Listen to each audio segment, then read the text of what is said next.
کہنے لگے اے شہزادے، اے میرے بھائی علی کے بیٹے، میرے نانا کا کوئی ممبر تھوڑی ہے، میرے نانا کا کوئی ممبر تھوڑی ہے، خدا کی عزت کی قسم جو کچھ اس کائنات میں ہے وہ سب کچھ تو آپ ہی کے نانا کا ہے، یہ میرے نانا کا ممبر نہیں ہے، یہ آپ کے نانا کا ممبر ہے، میں تو بس ایک خادم کی حیثیت سے دین پر پہرا دے رہا ہوں اور آپ کے نانا کی سنت کو عمل کر رہا ہوں۔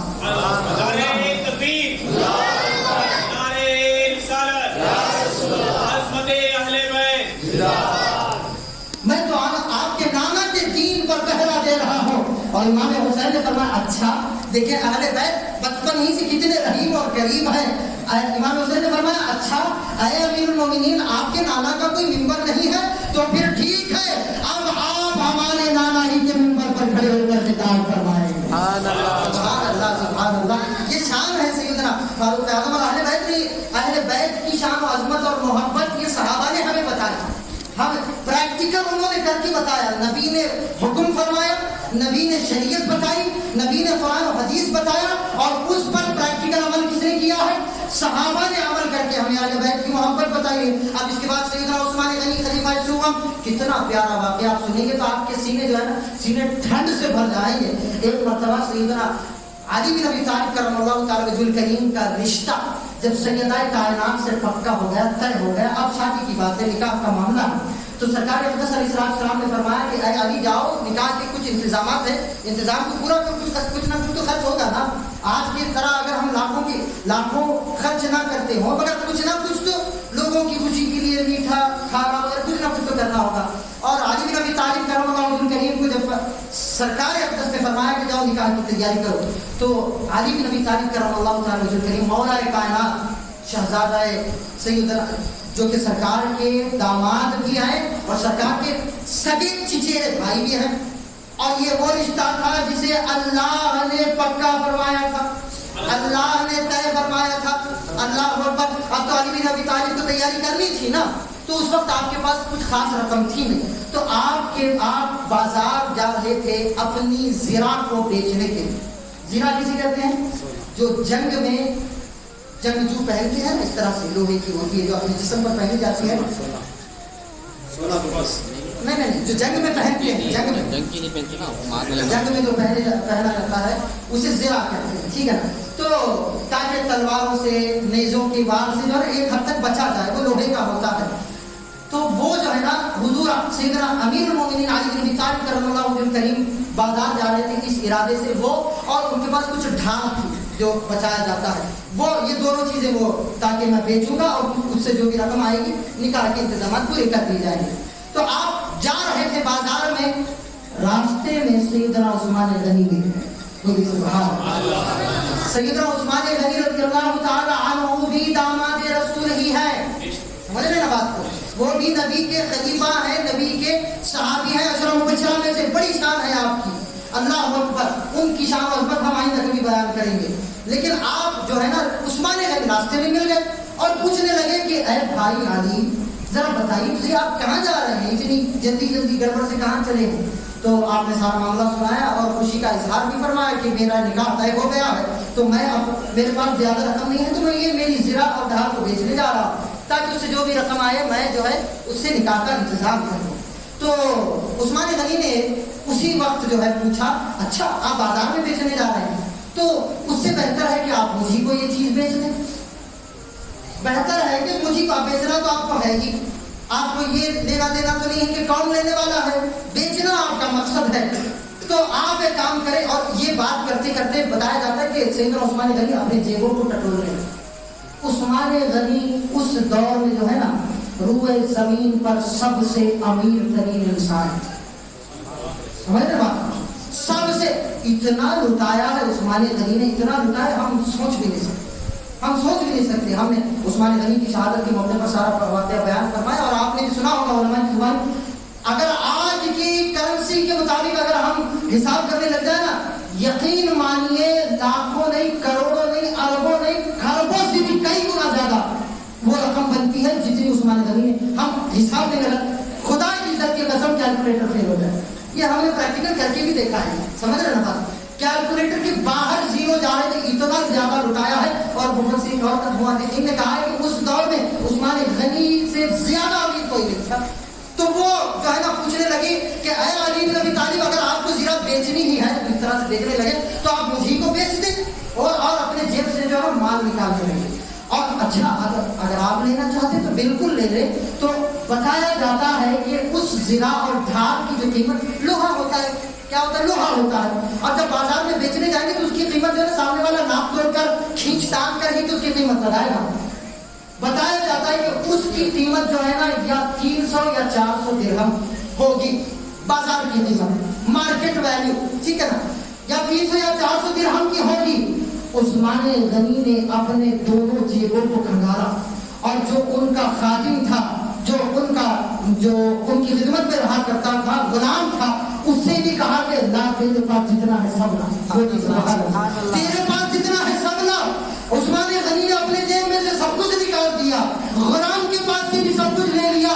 تو جب دیکھا گیا تو 300 یا 400 درہم کی چیز کے لیے عثمان غنی نے 4000 درہم دے دیے.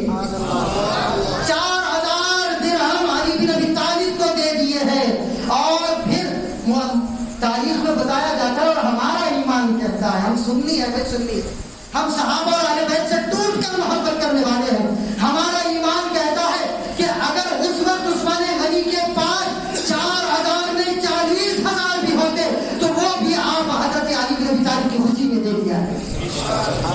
جو نبی کے لیے اتنا لٹا سکتا ہے، نبی کے بھائی کے لیے، نبی کے داماد کے لیے اتنا کچھ نہیں کر سکتا. ارے دیکھیں 10 گنا زیادہ قیمت آپ نے جو ہے نا 400. اگر ہم ہوتے تو کیا کرتے؟ ہم آج کیا کرتے ہیں بازار میں؟ اگر 20 روپے کوئی کلو ترکاری کہتے تو ہم اسے کہتے ہیں 10 روپے دو، 15 روپے دو. یہ ہمارا معاملہ ہے نا. لیکن بڑھانے کا تو سوال ہی پیدا نہیں ہوتا. کوئی بیوقوفی ہوگا جو سامنے والے کی قیمت سے زیادہ بڑھا کر اسے دے. لیکن کیا شان ہے اہل بیت کی اور کیا مقام ہے صحابہ کرام کا. یہ وہ لوگ تھے جنہوں نے اہل بیت کے مقام کو سمجھا. اسی لیے اہل بیت سے بہت اچھا. دیکھیں یہ تو آپ کو سمجھ میں آ گئی، یہ بڑی محبت کا اظہار کیا عثمان غنی. اچھا اب دیکھیں اگلا، اب واقعہ مکمل کرنا ہے نا بھائی. اب واقعہ مکمل کرنا. اب آپ کو اتنا مزہ آئے گا کہ واہ، آپ کہیں گے کیا بات ہے عثمان غنی کی. اب 400 کی چیز کو 4000 دے کر آپ نے لے لیا. اور پھر علی بن ابی طالب کہنے لگے اے عثمان غنی یہ کیا کر رہے ہیں آپ، اتنا کیوں دے رہے ہیں؟ آپ نے کہا کہ یہ محبت کی بات ہے، یہ ہماری اپنی محبت کی بات ہے. اور پھر جب علی بن ابی طالب بہت خوش ہوئے، آپ اندازہ لگائیں 1000 روپے کی چیز کے لیے کوئی آپ کو 10,000 دے دے تو آپ کے دوبارے نیارے ہو جائیں گے. علی بن ابی طالب بہت خوش ہوئے اور واپس پلٹنے لگے. اب عثمان غنی نے دوبارہ بلایا. آئے اب سنیں، محبت سے سنیں. عثمان غنی نے دوبارہ بلایا. اے بھائی علی ذرا سنو تو صحیح، اے بھائی ذرا سنو تو صحیح. توجہ حاضرین محترم، توجہ. عثمان غنی نے بلایا. ایک تو 4000 درہم دے کر اس چیز کو خرید بھی لیا ہے اور اب علی بن ابی طالب کو واپس دوبارہ بلایا اور کہنے لگے کہ اے بھائی علی، اب آپ کا چونکہ نکاح ہونے جا رہا ہے اور یہ جو زرہ ہے یہ میرے کس کام کی ہے، لیجئے میں اسی زرہ کو آپ کے نکاح میں تحفے کے طور پر پیش کرتا ہوں. نعرہ تکبیر، نعرہ رسالت، شان اہل بیت زندہ باد. اللہ اکبر. اللہ کیا محبت تھی. 10 گنا زیادہ رقم بھی دے کر خرید لیا. اب وہ ان کی ملکیت ہو گئی اور پھر اب چونکہ ان کی ملکیت تھی اسی چیز کو مولا کائنات کے تحفے میں بطور تحفہ پیش کر دیا.